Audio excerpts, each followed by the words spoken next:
नमस्कार विद्यार्थी मित्रांनो, आज आपण इयत्ता 10वीच्या भूगोल विषयाच्या पाठ्यपुस्तकातील प्रकरण 3 प्राकृतिक रचना व जलप्रणाली अभ्यासणार आहोत. मागील भागामध्ये भारत व ब्राझील या देशांची प्राकृतिक रचना याचा अभ्यास केला. आज आपण भाग क्रमांक 2 मध्ये भारताच्या जलप्रणालीचा अभ्यास करणार आहोत. तर सुरू करूया. भारताची जलप्रणाली. भारताच्या नद्यांचा ज्या भागातून उगम होतो त्या नदी प्रणालीचे 2 प्रकार पडतात.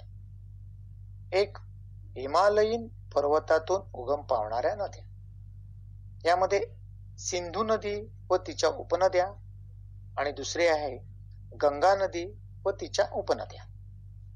दुसऱ्या विभागामध्ये द्वीपकल्पीय पर्वतीय भागातून उगम पावणाऱ्या नद्या, त्यातील पहिली आहे पश्चिम वाहिनी नद्या आणि दुसरे आहे पूर्व वाहिनी नद्या. तर मुलांनो, सुरुवातीला आपण हिमालयीन नद्यांचा अभ्यास करूया. हिमालयीन नद्यांना बारमाही नद्या म्हणतात. याचं कारण, एक, हिमालयीन बहुतेक नद्या विविध हिमनद्यांतून उगम पावतात. 2, या नद्यांचा पाण्याचा विसर्ग उन्हाळ्यामध्ये मोठ्या प्रमाणात झालेला दिसून येतो. आणि 3, या नद्या पावसाळ्यात पाण्यामुळे तर उन्हाळ्यात बर्फ वितळल्यामुळे प्रचंड प्रमाणात नद्यांना पूर येतो. या बारमाही वाहणाऱ्या नद्या आहेत. 1, सिंधू नदी व तिच्या उपनद्या. सिंधू नदीचा उगम तिबेट मधील मान सरोवरातून होतो. पुढे जम्मू काश्मीर नंगा पर्वताला वळसा घालून पाकिस्तानात वाहते व पश्चिमेकडे असलेल्या अरबी समुद्राला मिळते. सिंधूच्या उपनद्या झेलम, चिनाब, रावी व बियास असून पश्चिम हिमालयातून उगम पावल्या आहेत. या नद्या जम्मू काश्मीर राज्यातून वाहतात. त्या एकमेकांना बऱ्याचशा प्रमाणात समांतर आहेत. या उपनद्या प्रचंड प्रमाणात गाळ साठवून आणतात. त्यामुळे पंजाबचा भाग अत्यंत सुपीक मैदानी प्रदेश तयार झालेला आहे. पंजाबच्या सखल मैदानी भागात गव्हाचे उत्पादन मोठ्या प्रमाणात होते. सिंधू नदीची मुख्य उपनदी म्हणजे सतलज नदी.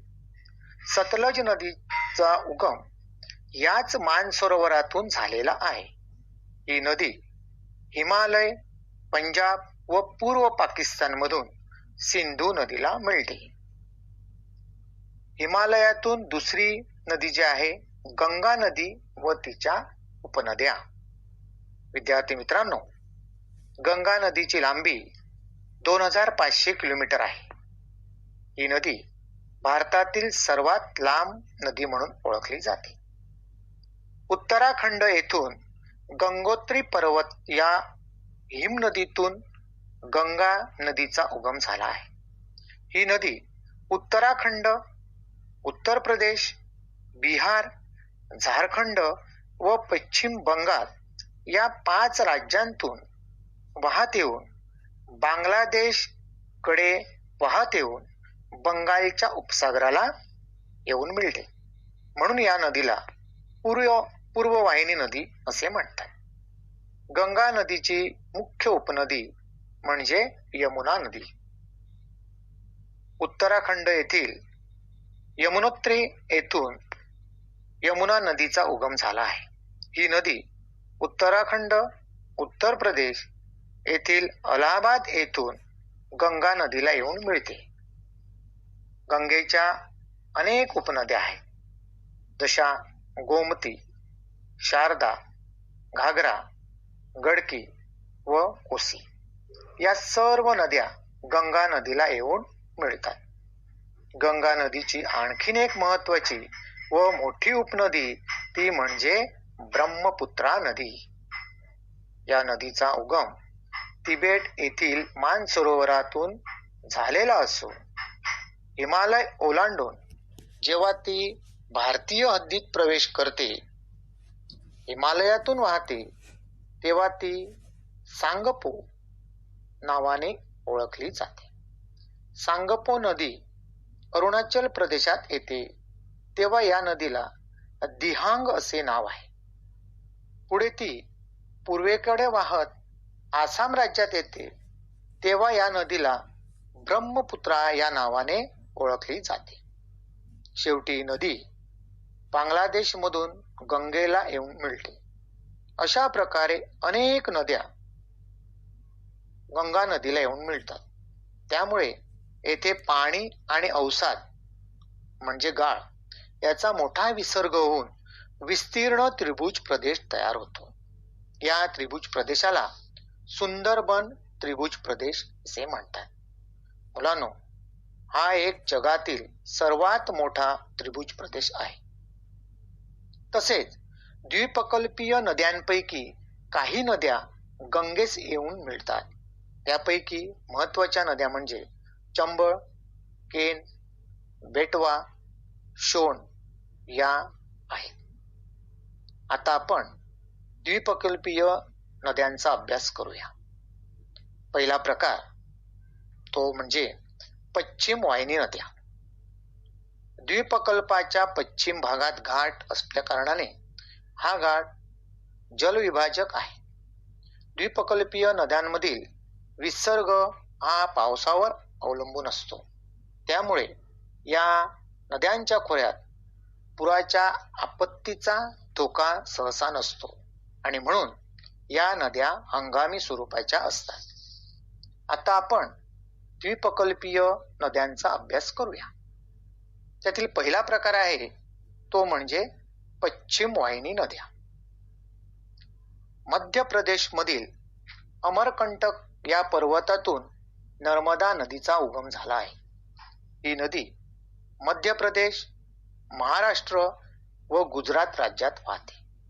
पुढे ती गुजरातच्या किनारी खंबातच्या आखातातून अरबी समुद्राला जाऊन मिळते. पश्चिम वाहिनी दुसरी नदी आहे तापी. या नदीचा उगम मध्य प्रदेशातील मुलताई येथून होतो. ही नदी मध्य प्रदेश, महाराष्ट्र व गुजरात राज्यातून वाहते. पुढे ही नदी सुरत शहराजवळ खंबातच्या आखातातून अरबी समुद्राला जाऊन मिळते. नर्मदा आणि तापी नदी खचदरीतून वाहतात. मही नदी ही सुद्धा पश्चिम वाहिनी नदी आहे. या नदीचा उगम मध्य प्रदेशातील विंध्य पर्वतातून असून ही नदी ईशान्य नैऋत्य दिशेकडे वाहते. पुढे ही नदी खंबातच्या आखातातून अरबी समुद्राला जाऊन मिळते. साबरमती नदीचा उगम राजस्थानच्या अरवली पर्वतातून होतो. ही नदी उत्तर दक्षिण दिशेने वाहते. साबरमतीचे पाणी गुजरातमध्ये सिंचन आणि वीज निर्मितीसाठी वापरले जाते. नर्मदा, तापी, महानदी आणि साबरमती या नद्या गुजरातच्या खंबातच्या आखातात येऊन अरबी समुद्राला मिळतात. आणखीन एक पश्चिम वाहिनी लुणी ही नदी अरवली पर्वताच्या पश्चिम उतारावरून उगम पावते व ही नदी अरबी समुद्रात कच्च्या आखाताला मिळते. विद्यार्थी मित्रांनो, द्वीपकल्पीय नद्यांचा दुसरा प्रकार पूर्व वाहिनी नद्या. या नद्या बंगालच्या उपसागराला येऊन मिळतात. द्वीपकल्पाचा बराचसा प्रदेश बंगालच्या उपसागराच्या पाणलोट क्षेत्राचा भाग आहे. गंगा नदीशिवाय महानदी, गोदावरी, कृष्णा व कावेरी या प्रमुख नद्यांचा समावेश होतो. या तिन्ही नद्यांचा उगम पश्चिम घाटाच्या पूर्व उतारावर होतो. गोदावरी नदीचा उगम नाशिक जिल्ह्यातील त्र्यंबकेश्वर येथील ब्रह्मगिरी पर्वतातून होतो. भारतातील सर्वात लांब नदी व पाणलोट क्षेत्राच्या दृष्टीने दुसरा क्रमांक लागतो. या नदीला दक्षिण गंगा असेही म्हटले जाते. ही नदी बंगालच्या उपसागराला जाऊन मिळते. कृष्णा नदीचे खोरे गोदावरीच्या दक्षिणेस आहे. कृष्णा नदीचा उगम सह्याद्री रांगांतून महाबळेश्वर येथून होतो. लांब नदी व पाणलोट क्षेत्रात या नदीचा भारतात 3रा क्रमांक लागतो. ही नदी महाराष्ट्र, कर्नाटक, आंध्र प्रदेश या राज्यातून वाहत येऊन बंगालच्या उपसागराला येऊन मिळते. भीमा व तुंगभद्रा या नद्या कृष्णा नदीच्या उपनद्या आहेत.